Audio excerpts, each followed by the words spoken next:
అందరికీ ఏదో రకంగా వేధింపులు, రకరకాలుగా చిల్లర పనులు చేస్తూనే ఉన్నారు. ఇంకా ఇప్పుడు ఈ అందానికి ఇప్పుడే చూసిన ఇక్కడికి వచ్చేటప్పుడు కేసీఆర్ గారికి నోటీస్ ఇస్తారట.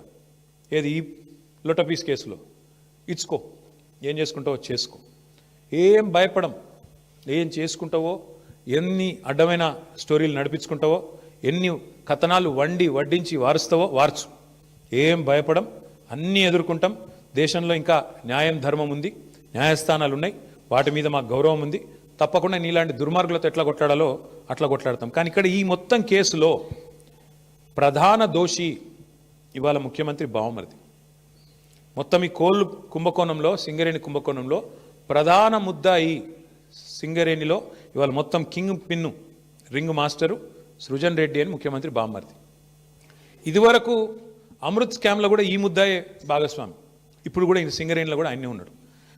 నేను సూటిగా కిషన్ రెడ్డి గారిని, భారతీయ జనతా పార్టీని అడుగుతా ఉన్నా, మీకు నిజంగానే ఈ పాపంలో, ఈ దొంగతనంలో మీకు వాటా లేకపోతే, ఈ దొంగతనంలో మీరు భాగస్వాములు కాకపోతే మీరెందుకు స్పందిస్తలేరు?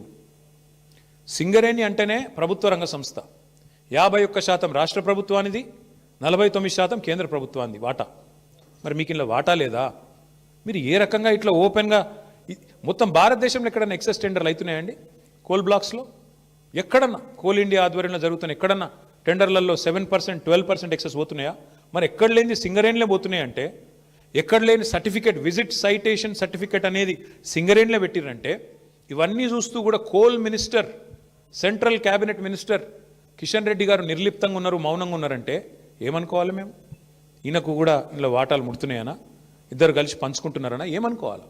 అందుకే మేము డిమాండ్ చేస్తూ ఉన్నాం, సిట్టింగ్ సుప్రీంకోర్టు జడ్జితో కానీ, సిట్టింగ్ హైకోర్టు జడ్జితో కానీ వెంటనే ఒక కమిషన్ వేయండి, విచారణకు ఆదేశించండి అని చెప్పి coal minister, cabinet minister Kishan Reddy గారిని మేము డిమాండ్ చేస్తూ ఉన్నాం.